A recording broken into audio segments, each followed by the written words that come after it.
In this video, I will show you how to create WhatsApp community group. So let's jump straight into it. Now, in order to do this, the first thing you're going to want to do is open up WhatsApp on your device. So you just want to search for that, open up the WhatsApp app. And once you've opened up WhatsApp, if you look at the bottom, you can see we've got some different categories. So we've got updates, calls, communities, chats, and settings. Now, to create a WhatsApp community group, what you want to do is press onto communities. What that's going to do is take you to a screen like this. So you can see a couple of communities I've got set up. To create a new WhatsApp community group, come up to the top right hand corner and press onto the green plus button. What that's going to do is load up a window like this, and all you need to do is come down to the bottom and press the green Get Started button. Then what you can do is start creating your community. So what you can do is give your community a name. So I'm going to call this one Test. And you can also add a photo if you want to by pressing the Add Photo button. At this point, you can choose to take a photo. You can choose a photo from your photo library or galleries,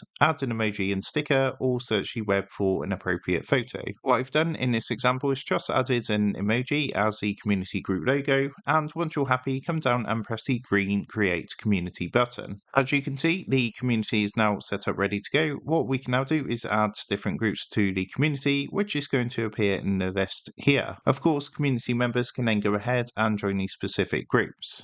So that's a quick overview on how to create WhatsApp community group. I hope this quick tutorial did help you out today. And if this did help you out, I would really appreciate it if you was to consider dropping down below the video, leaving a like, and also subscribing to the channel. With that being said, I just want to take a minute to thank you guys for watching this quick tutorial, and I will see you in the next video.